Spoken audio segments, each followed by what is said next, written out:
Mga walang hiya kayo, dahil nagkagulo at alam din ng mga tanod ang presensya ni Franco, sa huli, nagkaroon ng away si Franco at ilang gwardya na binayaran ni Ivana. Kahit na mahina pa ang katawan niya ay pilit pa rin silang pinagsusuntukan ni Franco. Kahit mukhang napaka-imposible, hindi agad sumuko si Franco sa tuwing naiisip niya si Camila.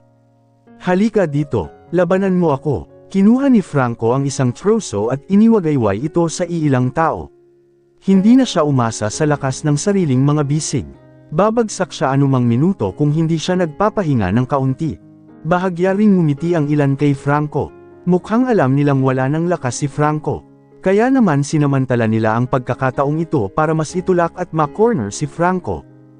Nakaramdam ng pananakit si Franco sa buong katawan dahil sinuntok at sinipa siya ng ilan sa mga lalaki. Hindi siya makatakas. Ang kanyang mga hakbang at pag-indayog ng kamay ay hindi rin matatag. Napamura na lamang si Franco nang maramdaman niyang may dugong tumutulo sa gilid ng kanyang labi at pati na rin ang kanyang napunit na templo. Pinunasan ni Franco ang dugo at tiniis ang sakit bago niya naramdaman na may tumama sa likod ng ulo niya. Nawala ng malay si Franco. Bumalik sa katinuan si Franco at napag-alamang nasa harap na siya ni Camila.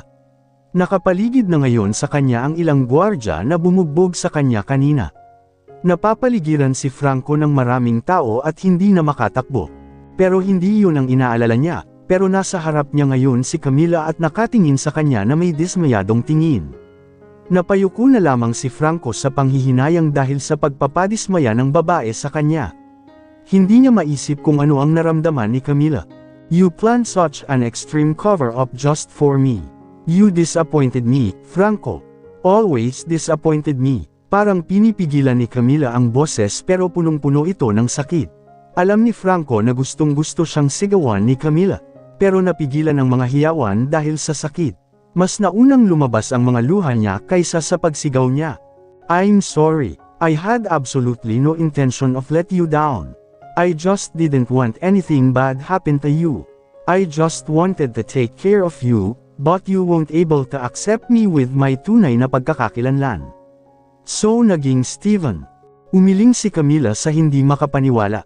Hindi na niya napigilan ang kanyang mga luha. Ano pa ba ang dapat niyang sabihin? Masyadong malaki ang pagkakamali ni Franco at hindi niya ito mapapatawad.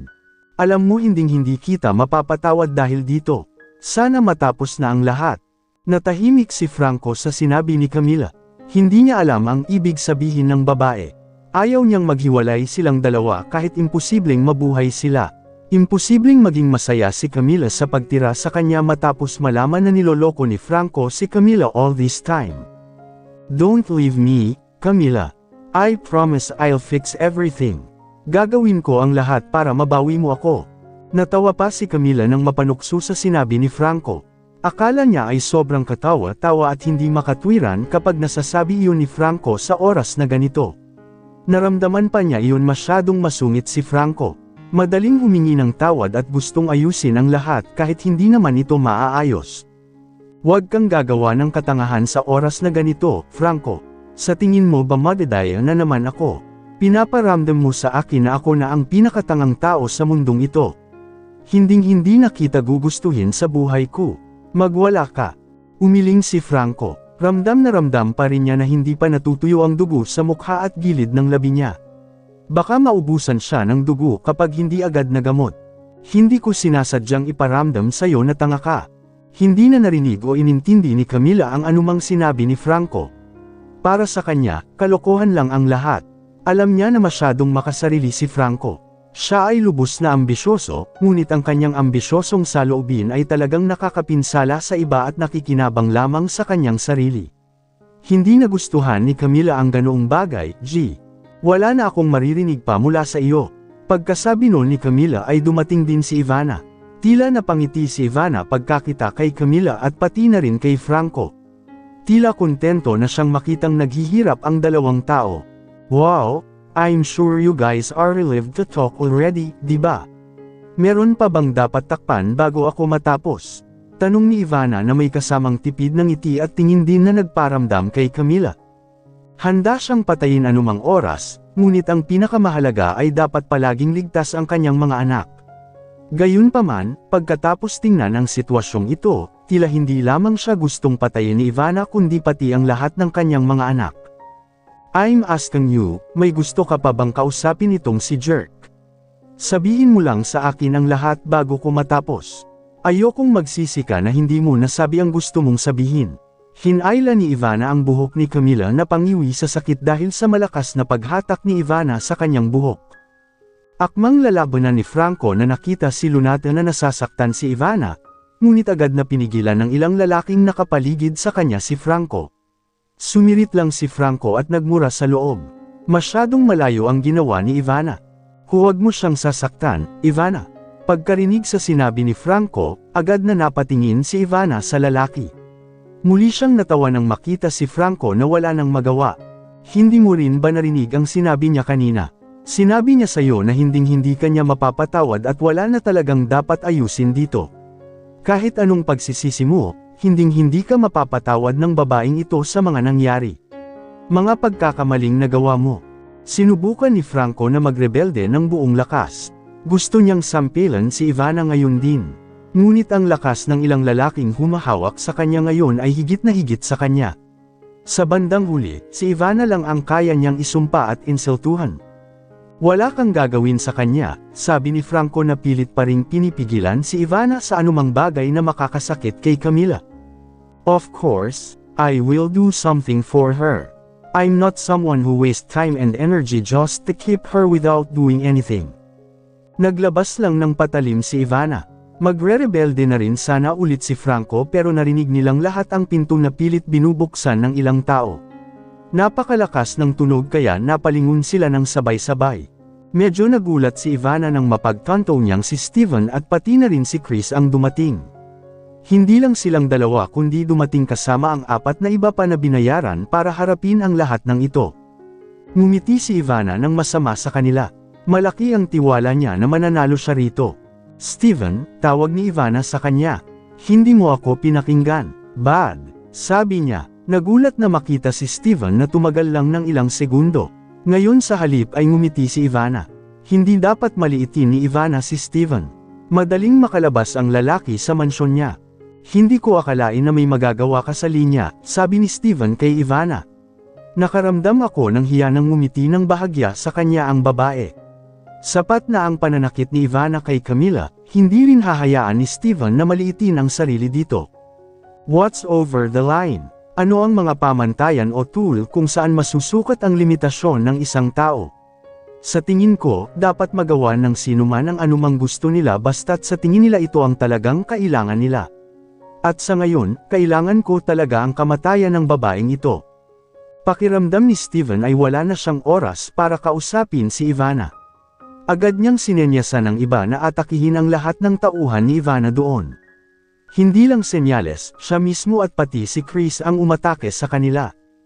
At nagkaroon ng away sa pagitan ni Steven at ng mga tauhan ni Ivana. Hindi napigilan ni Ivana, na may balak na agad na patayin si Camila at ang kanyang mga anak, hanggang sa matapos si Steven sa laban. Kung tutusin, gusto rin niyang makita ng lalaki ang gusto niyang gawin kay Camila mamaya. Ayon sa kanya, mas magiging exciting kung palagi niya itong makikita. Si Franco na nakakita noon ay sinubukang tumakas. Gayunpaman, medyo marami pa ring mga lalaki ang nakapaligid sa kanya ngayon. Ang ilan sa mga lalaki ay hindi nagpatalo kay Steven at ganoon din kay Chris. Mukhang nanunood lang sila. Let me go. Ayaw mo bang tulungan ang mga kaibigan mo dyan? Nakatulala na tanong ni Franco sa ilang lalaki. Nagtawanan ang mga lalaki, syempre. Alam na alam nilang huhulihin sila ni Franco at sa huli ay nakatakas si Franco. Don't think we're kids. We know you want to catch us off guard. You better watch the fight. Isn't fun enough to be entertaining.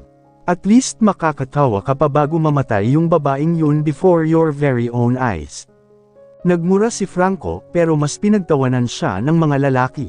Wala siyang magawa. Nakatali siya sa isang upuan at wala man lang magawang makabuluhan.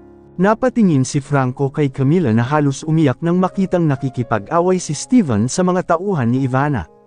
Kitang-kita ni Franco ang matinding pag-aalala sa mga mata ni Camila. Saglit na masakit na mas nag-aalala si Camila kay Steven kaysa sa kanya. Patuloy pa rin ang labanan sa pagitan ni Steven at ng mga tauhan ni Ivana. Pakiramdam ni Franco, ngayon ay mukhang mas mataas si Steven at ang ilan sa kanyang mga kasamahan kaysa sa mga tauhan ni Ivana. Mukhang nag-aalala pa nga si Ivana, takot na matalo ang mga tauhan niya rito. Hanggang sa nakita ni Franco si Ivana na parang may tinatawagan. Hindi niya marinig ang pinag-uusapan ni Ivana kahit sa ganoong kalayuan. Natatakot lang siya na may pinaplano si Ivana na mas malala pa rito. Kailangan niyang makatakas kaagad kung hindi ay may masamang mangyari sa harap ng kanyang mga mata. Damn it! Bakit ang tibay ng bono? Medyo malakas talaga sina Steven at Chris at ang apat nilang kasama. Napakatagal nilang sinuntok at sinipa ang kanilang mga kaaway. Halos matalo ni na Steven at Chris ang lahat ng binayaran ni Ivana para labanan sila. Nabunggo rin ang kanilang mga katawan. Wala nang pakialam si Steven sa sakit ng mga sugat sa mukha at sa buong katawan. Nagmura si Steven nang hampasin siya ng isa sa mga lalaki sa leeg. Napakabigat ng kanyang leeg, maging ang kanyang ulo ay nakaramdam ng pagkahilo.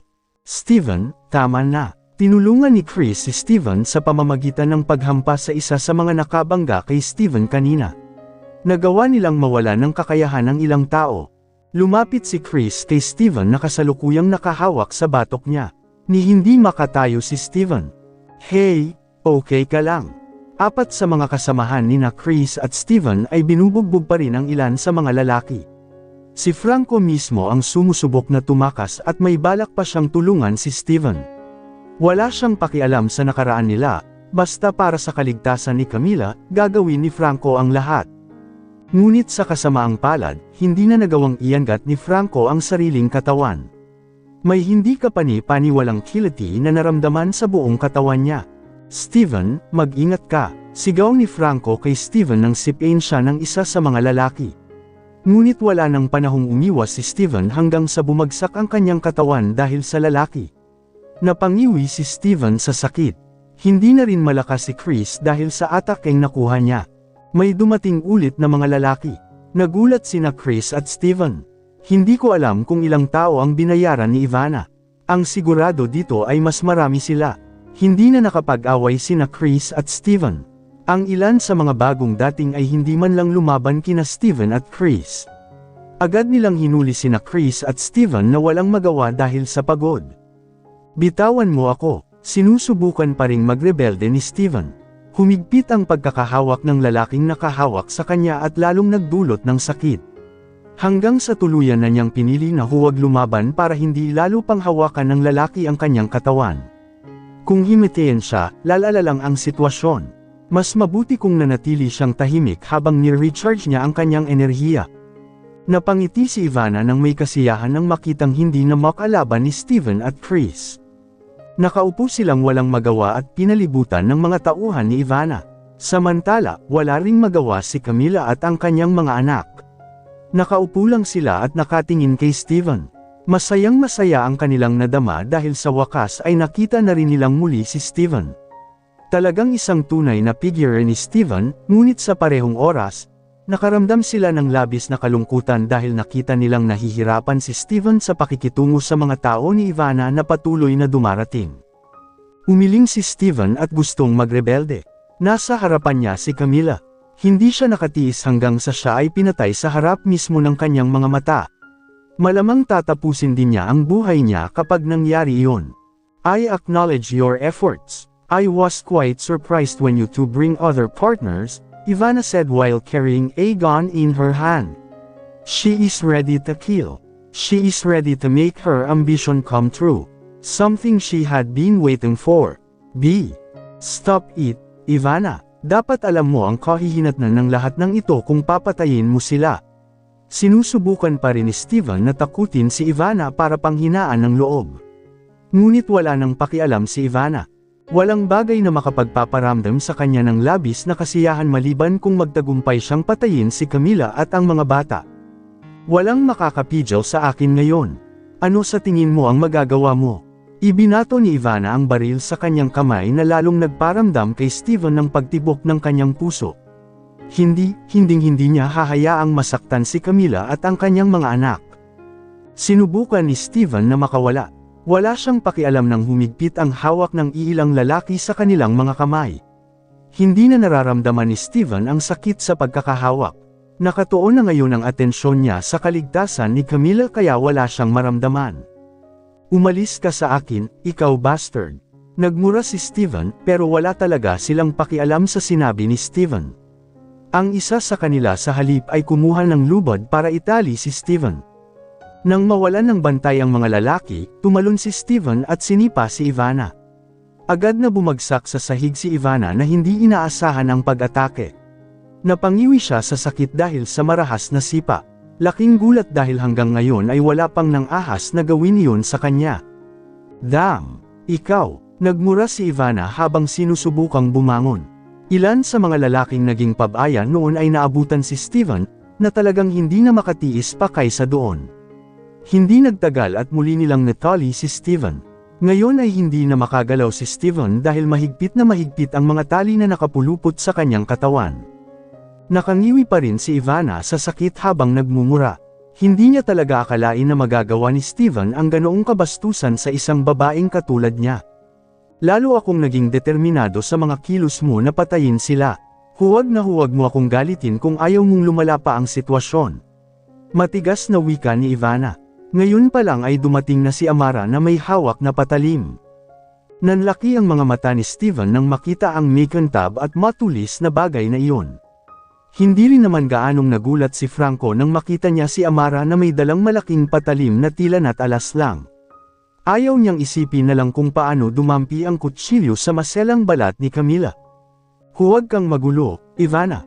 Mariing sabi ni Franco. Gayunpaman, hindi napigilan ng matatag na boses ng lalaki ang balak ni Ivana at Amara na isa-isang patayin si Camila at ang kanyang mga anak. Inindayog pa nila ang kanilang mga sandata, para paglaruan ang emosyon ni Steven. Feeling very satisfied when Steven looked so worried. Ayon mismo kay Ivana, wala nang mas kaaya-ayang tanawin kaysa makita ang isang lalaki na nanghihina. Ito ay isang napakabihirang tanawin para sa kanya. Magmaling ka sa akin. Sigurado akong hindi big deal ang pagmamalimos kapag ginawa na para kay Camila, di ba? Lalong tumawa si Ivana at kinukutya si Steven. Kahit nasa ilalim ng mga sitwasyong ito, hindi na pinapansin ni Steven ang kanyang pagmamataas. Matino na siyang umamin na daig pa siya ng mga tauhan ni Ivana. Wala siyang ibang maitutulong kay Camila bukod sa pagmamakaawa kay Ivana, kahit nakakahiya talaga. Nakikiusap ako sa iyo, kung ito ay talagang pipigilan ka, kaya't labis akong nakikiusap na huwag mong gawin ito. Mangyaring iwasang gawin ito, hindi kita isusumbong sa pulis bilang kapalit. Sisiguraduhin ko ang iyong kalayaan, Ivana. Kakalimutan ko na ito. Lalong ngumiti si Ivana, napakatamis talaga ng pangako. Binigyan siya ni Steven ng garantiya ng kalayaan. Isang garantiya na hindi siya makukulong ng pulis. Siguro sa ibang sitwasyon, tinanggap niya ang garantiya. Ngunit sa sitwasyong ito, wala siyang pakialam sa lahat. Gayunpaman, ang kanyang mga ambisyon ay higit na lumampas sa pangako ni Steven. Kaya kung papipiliin, malinaw na mas gusto niyang tuparin ang kanyang mga ambisyon kaysa kumuha ng matatamis na pangako Steven na hindi naman natutupad. Walang makatitiyak na tutuparin ni Steven ang kanyang pangako. Baka pakulo lang. Huwag mong isipin na matutukso ako sa pangako mo. Mas masaya kung paglaruan ko ang emosyon mo dito. Ngumiti nang nakakakilabot si Ivana bago naglakad patungo sa mga bata. Lalong natakot si Steven. Ayaw niyang masaktan ang mga anak niya kay Ivana. Sinubukan niyang maghimagsik muli ngunit sa halip ay sinaktan niya ang sarili dahil napakalakas ng lubad. Huwag mo silang pakialaman, Ivana. Sigaw ni Steven. Hindi ko sila agad papatayin. Gusto ko lang munang maglaro. I'm sure mas masaya yun kaysa tapusin na lang nila ang paghihirap nila, di ba? Mas masakit ang ganitong klase ng parusa kaysa direktang pagbibigay ng kamatayan. Ivana na lumapit kay Bettina. Nakatitig siya sa mga mata ng dalaga. Sinubukan ni Bettina na magrebelde at kumalas sa tali sa kanyang katawan. Kahit nasayang talaga, ayaw niyang mamatay sa pagbibitiw. Palagi siyang naniniwala na may mangyayari kung magsisikap siya. You evil woman, don't you dare to touch me, my other twins, or my mommy. Sabi ni Bettina. Pakiusap, gusto ko kapag nagmamakaawa ka. Magmakaawa ka na parang tatay mo. Lalong tumawa si Ivana. Parehong nasiyahan si Amara sa nakita. Mula kanina ay pinanood at ni-record pa lang niya ito. Pero huwag mong isipin na i-upload niya ito sa social media, para kang naghuhukay ng sarili mong libingan. Balak lang niyang kunan ng mga sandaling iyon ng entertainment na pwede niyang ion kapag may libreng oras siya o kapag naiinip siya. Hindi ako magmamakaawa sa isang tulad mo. Never, sigaw ni Bettina. Natawa si Ivana doon. Malinaw kong nakikita na ikaw ay anak ni Steven at Camila. I'm impressed, sabi ni Ivana. Ramdam ni Bettina ang malamig na ibabaw ng patalim na nagsisimulang dumampi sa balat ng kanyang leeg. Nakatingin pa rin sa kanya si Ivana gamit ang mapanlinlang na tingin at ngiti na iyon. Gusto pa ring marinig ni Ivana na nagmamakaawa sa kanya ang babaeng ito. Ngunit si Bettina ay nakatitig pa rin sa kanya ng mabangis na mga mata. Wala na talagang takot ngayon. Nawala lang ang takot na nasa kanya. Ganoon din ang naramdaman ng ibang kambal na babae. Feeling safe ng mga quintuplet dahil nandito ang mommy at daddy nila. Kahit na ang kanilang mga kalagayan ay hindi gaanong naiiba sa kanya. Ivana, itigil mo na yan. Sumisigaw pa rin si Steven. Sana ay magising na si Ivana mula sa kanyang masasamang immoral na aksyon. Hindi ka pa tapos magmakaawa. Then beg again. Or you will see your daughter's blood. I am ready to do this to her. Samantala, sinubukang tumakas ni Franco. Pakiramdam niya ay wala siyang panahon para makipagtalo o makiusap kay Ivana. Mas itinuon niya ang kanyang lakas sa pagbitaw ng lubad. Ang ilan sa mga lalaking nakabantay sa kanya kanina ay natigilan sa pagmamasid kay Ivana at sa kanyang kilos. Makalipas ang ilang sandali, sa wakas ay nakalas niya ang tali. Nang hindi nag-iisip ay agad niyang kinuha ang dalawang armas na nakalatag hindi kalayuan sa kanyang kinaroroonan. Wala siyang pakialam kung sino ang may-ari ng armas. Kinuha ni Franco ang dalawang baril. Napakabilis ng kanyang mga galaw na walang makakapigil sa kanya. Ilan sa mga lalaking kanina pa nakabantay sa kanya ay masyadong pabaya na hindi napansin ang mabilis na galaw ni Franco. Laking gulat pa nila nang mapuno ng putok ng armas ang silid. Halika, awayin mo ako kung kaya mo. Paghahamon ni Franco sa lahat ng nandoon habang patuloy na hinihila ng maraming beses ang gatilyo ng dalawang armas. Kahit sa mga ganitong pagkakataon, nakatutok pa rin siya sa sinumang kailangang patamaan. Kahit na si Ivana ang nagbayad sa marami sa mga lalaki doon, nagawa pa rin ni Franco na i-target sila isa-isa nang hindi nasaktan sina Steven, Chris, Camila, at pati na rin ang mga bata. Ang biglaan at napakabilis na pag-atake, syempre, ay labis na nagulat kay Ivana. Hindi siya may hawak na armas tulad ni Franco. Kanina lang hawak niya yung kutsilyo kay Amara. Sinubukan ni Ivana na iwasan ang mga bala mula sa armas ni Franco. Hinanap niya ang isa pa niyang armas. Franco, sigaw ni Steven kay Franco na tila nawala ng kontrol sa pagpapaputok ng dalawang armas. Halos masugatan nito ang mga tauhan ni Chris. Tila walang pakialam si Franco sa mga sigaw ni Steven. Parang nailabas niya lahat ng galit niya through all the shots. Naiwasan lang nina Chris at Steven ang mga bala ni Franco. Umalangaw-ngaw ang mga putok ng baril sa silid. Tumalsik ang dugo sa sahig. Walang sinuman sa mga tauhan ni Ivana ang nagkaroon ng pagkakataon na makalapit kay Franco dahil ang mga bala ng baril ni Franco ay unang tumagos sa kanilang katawan. Wala kang katulong ngayon. Walang makakatulong sa iyo ngayon, sabi ni Franco kay Ivana na kakahanap lang ng baril. Nang bumangon si Ivana, napagtanto niya ang kahulugan ng mga sinabi ni Franco. Lumabas na lahat ng mga tauhan niya ay nakahandusay sa lupa na may dugong umaagos sa ulo bunga ng mga bala ng baril. Lahat sila ay pinatay ng walang pagbubukod. Walang ibang humihinga doon dahil binaril sila sa ulo, may mga binaril din sa leeg. Alam ni Ivana na mahusay si Franco sa bagay na ito, ngunit hindi niya akalaing napakahusay niya. Napakametikuloso ni Franco sa pagpuntirya sa isang tao. Nagagawa niyang mabaril ng mabilis ang mga pinakasensitibong bahagi ng katawan ng tao kahit higit sa isang biktima. Itinaas ni Franco ang baril kay Ivana. Huwag mong isipin na kaya mo akong guluhin, Franco. Ikaw ang magdadala ng kahihinatnan ng lahat ng ito. Tawa ng tawa si Franco. Kita niya ang takot sa mga mata ni Ivana. Saglit niyang sinulyapan ang walang buhay na mga tauhan ni Ivana. Si Amara na walang hawak na armas ay napa-freeze lang doon at takot na titig kay Franco.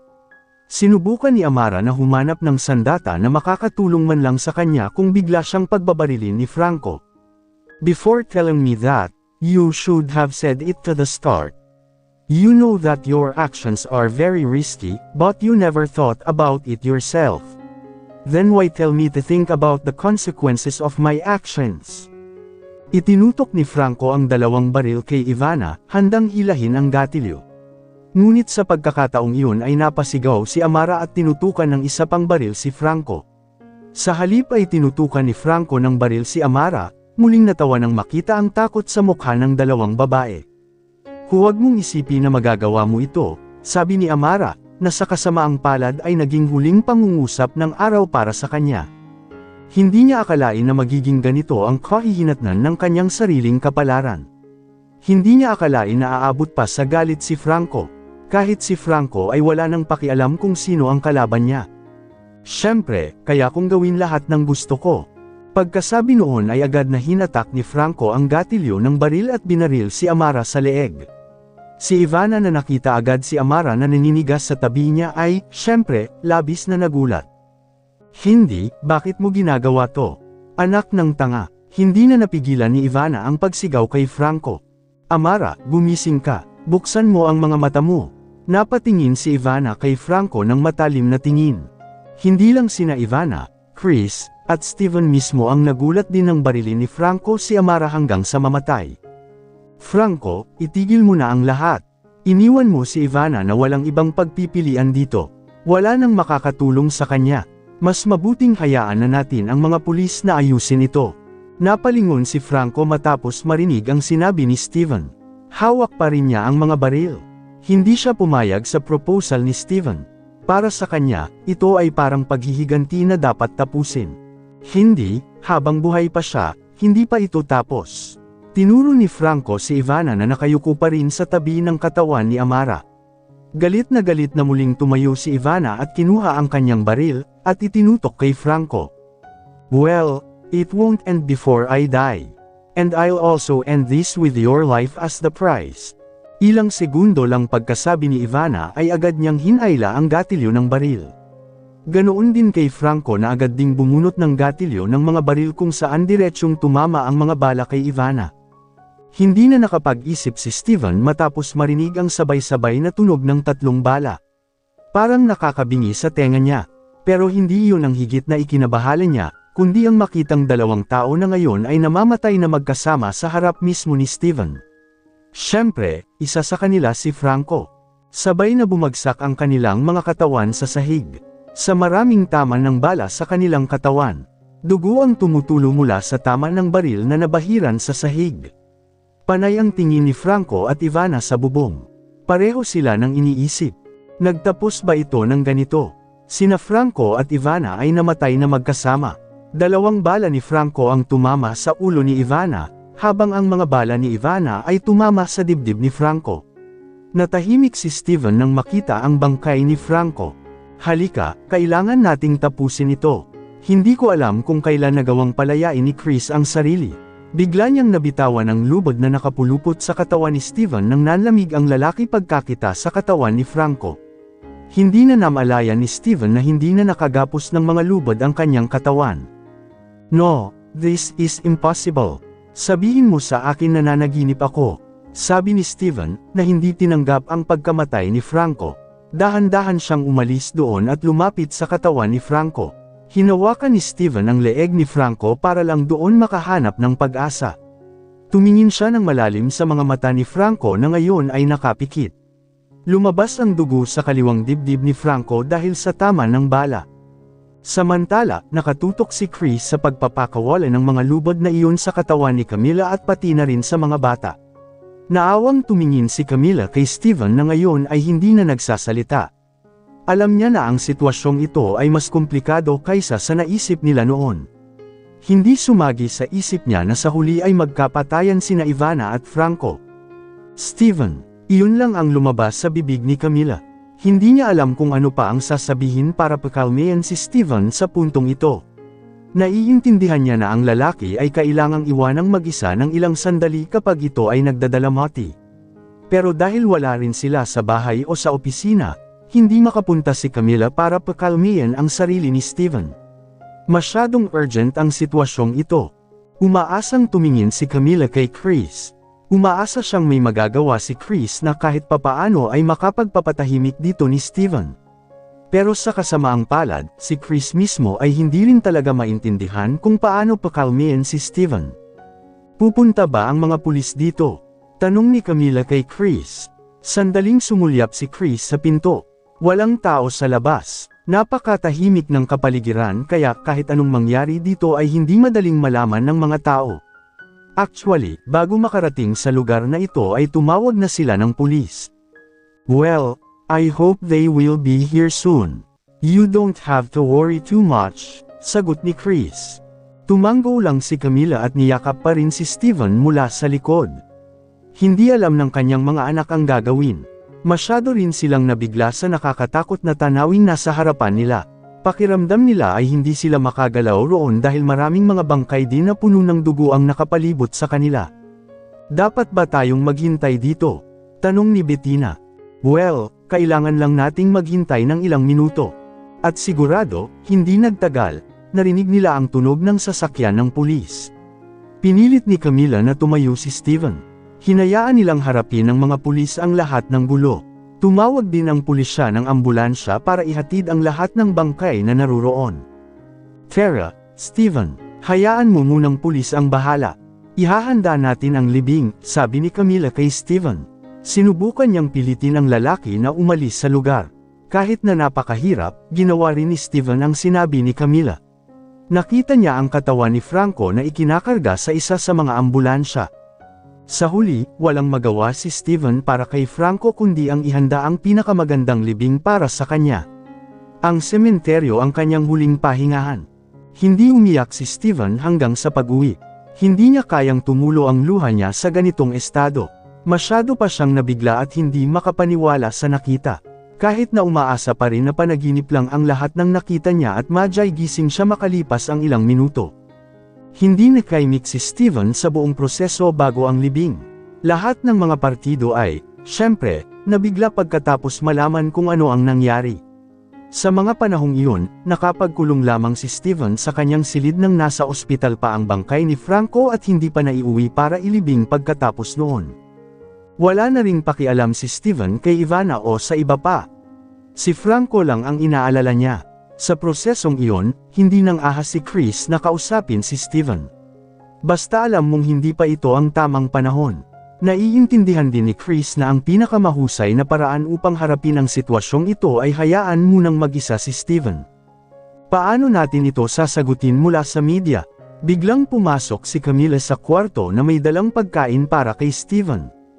Umupo siya sa tabi ni Steven. Naaawa akong makita ang mukha ng lalaki na parang hindi na-maintain. Mukhang napakagulo ni Steven dahil sa pagkamatay ni Franco. Baka ma-depress siya.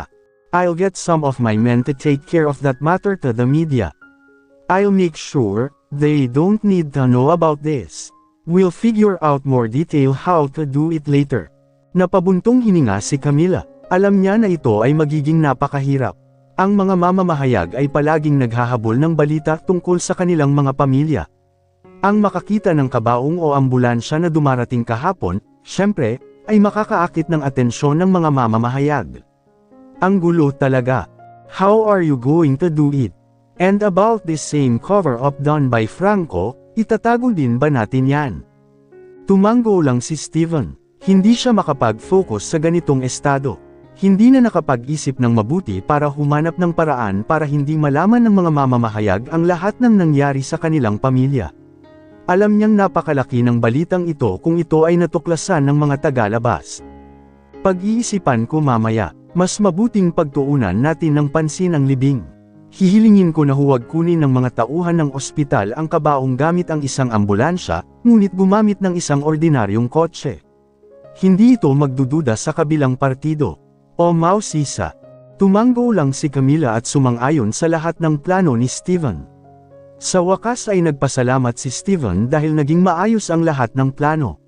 Pumayag ang ospital na ihatid ang kabaong ni Franco gamit ang isang ordinaryong kotse, hindi isang ambulansya na makatawag pansin ng maraming tao. Ang libing ay isinagawa din ng pribado upang hindi ito malaman ng mga tagalabas. Dinaluhan lamang ng kanilang mga pamilya o mga taong pamilyar kay Steven. Habang buhay ko na lang siguro ang pasasalamat ko kay Franco. Hindi ko talaga siya mapapatawad after knowing all his disguises all this time. But I think not forgiving Franco is something selfish. Napasulyap si Steven kay Camila matapos marinig ang kanyang sinabi. Totoo naman, ang hindi pagpapatawad kay Franco even to the point na ang lalaking nag-alay ng buhay ay isang napaka-selfish na gawa. Lahat ng kilos ni Franco ay napakahirap patawarin. Ang pagkilos na ito ay nasaktan sila at nakinabang lamang si Franco mismo. Ngunit dito sinusubukan ni Steven na buksan ang kanyang puso. Sapat na ang pagkamatay ni Franco para mapagtanto niya na marami pa ring magagandang bagay sa kanyang kapatid. Ang isang pagkakamali ay hindi makakasira ng maraming kabutihan. Ayaw ni Steven na sayangin ang anumang nagawa ni Franco sa ngayon. Tama, kailangan nating lahat na patawarin siya, syempre. I shouldn't have to hold a grudge against him for this. Bumaba ang tingin ni Steven. Pinipigilan niya ang kanyang mga luha. Hindi niya ginawa gustong umiyak sa ganitong oras. Dapat lagi siyang magmukhang malakas kahit nawasak ang puso niya. Magpakailanman ay hindi niya mapapatawad ang sarili niya. Umalis din ang kapatid niya dahil sa pagkakamali niya. Iyon ang iniisip niya ngayon. Naalala ni Steven ang lahat dito, lalo na kung gaano kaambisyosa noon si Franco na makuha si Camila. Hindi niya alam kung obsession ba ang matatawag dito o sincere as love. I didn't have time to tell him this. I didn't have time to promise him. But the most certain thing is that I will take care of you for Franco, too. Napakunot naman ang noo ni Camila. Hindi niya maintindihan kung bakit sinabi iyon ni Steven. Bakit mo nasabi yan? Tinanong din ba sayo ni Franco yan dati? Bumaba ang tingin ni Steven. Masyadong masakit para maalala ang lahat. Hindi niya alam kung ano ang naramdaman ni Franco sa huling segundo. Ayaw lang niyang sayangin ang pagkamatay ng kanyang kapatid. No. He never said it or asked me either. Pero gagawin ko to para sa kanya kasi alam kong mahal na mahal ka ni Franco. Pumikit si Camila at bumantong hininga. Totoong napakasakit na alalahanin ang lahat. Nang madismaya siya matapos malaman ang ginawa ni Franco, hindi niya naisip kung gaano siya kamahal ni Franco all this time. Handang gawin ni Franco ang lahat at kahit na kayang makipagpalitan ng buhay kay Steven para lang sa kapakanan niya. I don't know if he really loved me or just an obsession. I know that all his actions went too far. But I will always be grateful kung totoo na mahal niya ako. Ngumiti lang si Steven. Sa huli, maaari lamang silang lumubog sa kapaligiran ng pagluluksa sa libing. Wala masyadong tao ang dumating kasi secret lang. Hindi rin masyadong maaraw ang panahon ngayon, parang nagdadalamati kasama ang kanilang mga pamilya. Umupo si Steven sa kanyang mga tuhod sa tabi ng puntod ni Franco. Nakatitig sa larawang nagpapakita ng mukha ni Franco sa huling pagkakataon. Kung naririnig lang ni Franco si Steven ngayon, gusto niyang sumigaw na aalagaan niya si Camila sa abot ng kanyang makakaya. Okay, we better go home now. Baka umulan. Dapat magpahinga ka din agad. Tinapik ni Camila si Steven sa balikat. Tumango si Steven saka umalis. Bumalik sila mula sa libing. Muli silang nakaramdam ng pasasalamat dahil wala ni isang mamamahayag ang nakasinghot sa libing. Walang media ang makakaalam nito. Nabuhay sila sa pagkabalisa at dalamhati sa loob ng ilang linggo pagkamatay ni Franco. Na para bang wala nang iniisip bukod sa pagkamatay ni Franco. Ito ay humahadlang sa maraming bagay sa kanilang buhay. Sinubukan ni Camila na bumuo ng isang bagong buhay. So far, she and Steven have tried to act tough in front of media na parang walang nangyari.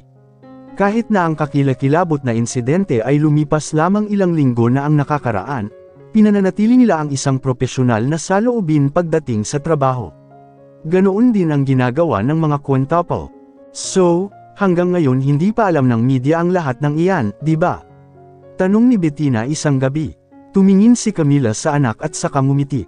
Alam niyang hindi rin makakalimutan ng kanyang 5 anak ang kakilakilabot na pangyayaring iyon ng ganoon lang. Maaaring kailanganin nila ang isang psychologist upang harapin ang trauma. Hindi naman talaga importanteng malaman nila lahat ng iyon. Mas maganda kung hindi nila alam. Minsan ang napakatuso ng media, kaya nilang pilipitin ang isang kwento para lang sa pera. Ayaw din namin mangyari. Fake news tungkol kay Franco, tama ba? Lumapit si Bettina at tinulungan ang kanyang ina na magtiklop ng damit. Totoo ang sinabi ng kanyang ina. What about mommy? I mean, about mommy's relationship with. Napaatras si Bettina dahil hindi siya sigurado. Pero medyo aware siya na alam ng mommy niya ang ibig niyang sabihin. Si Steven ang kausap ni Bettina. Ang taong ninakaw ni Franco ang pagkakakilanlan. Dapat ay maaari na nilang ayusin ito sa ngayon. Ngayon ay dapat makasama na muli ng kanyang mommy ang kanyang daddy.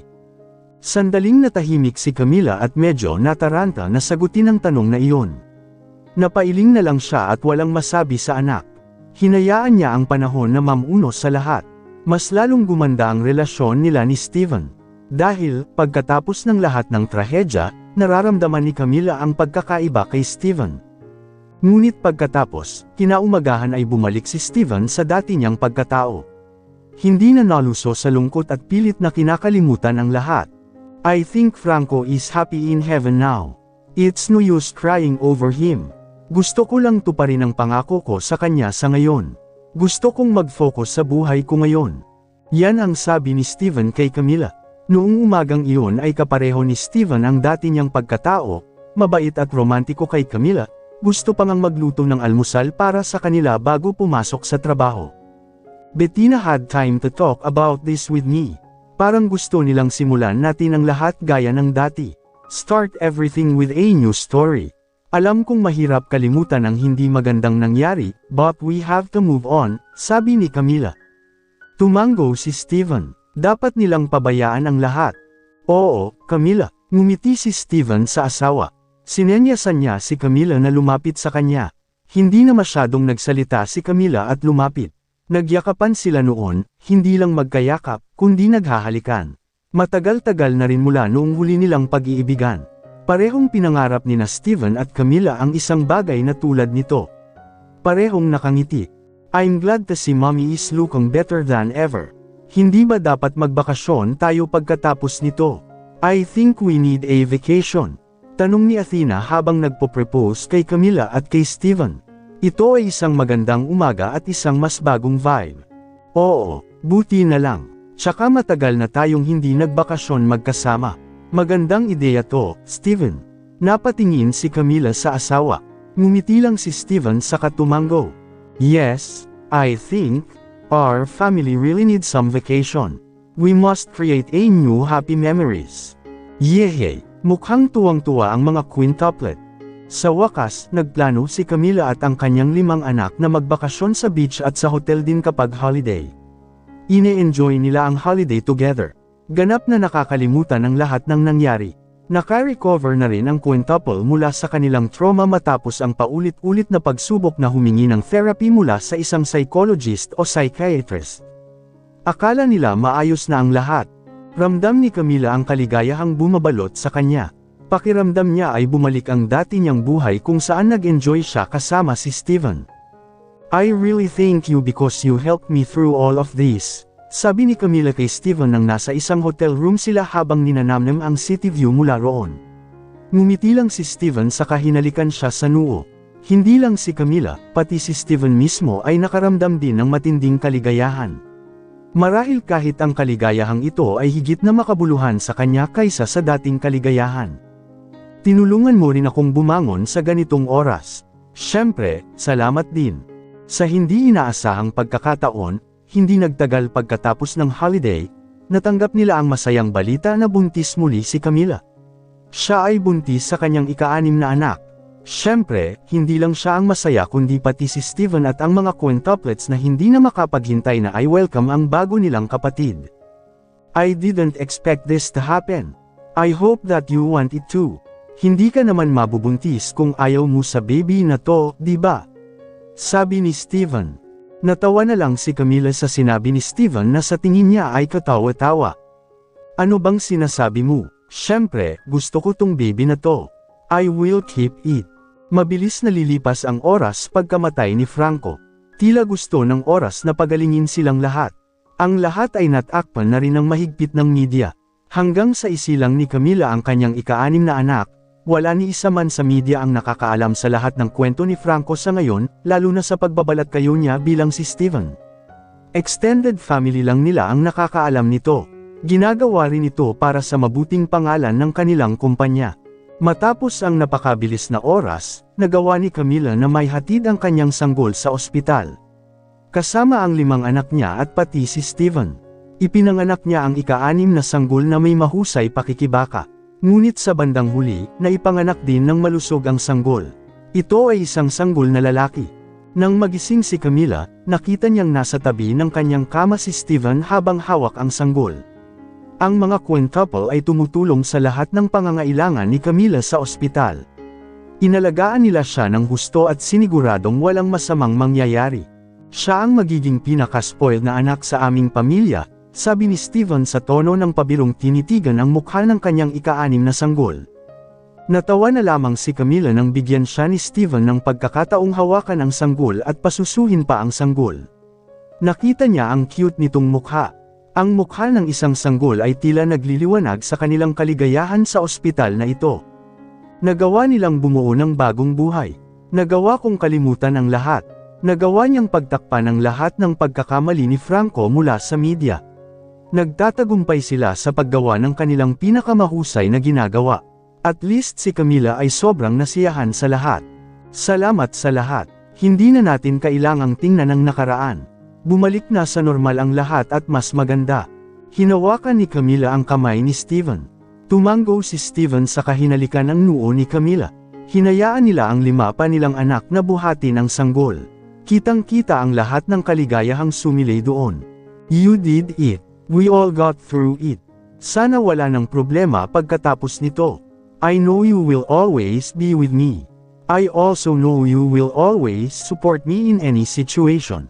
Napangiti si Camila at namula sa sinabi ni Steven. 9 love siya sa ika-10 pagkakataon sa lalaking ito, at, mahal kita, Camila, mahal din kita, Steven. At dito na po nagtatapos ang kwentong pag-ibig ni na Steven at Camila. Maraming salamat sa inyong pakikinig aking minamahal na mga kababayan.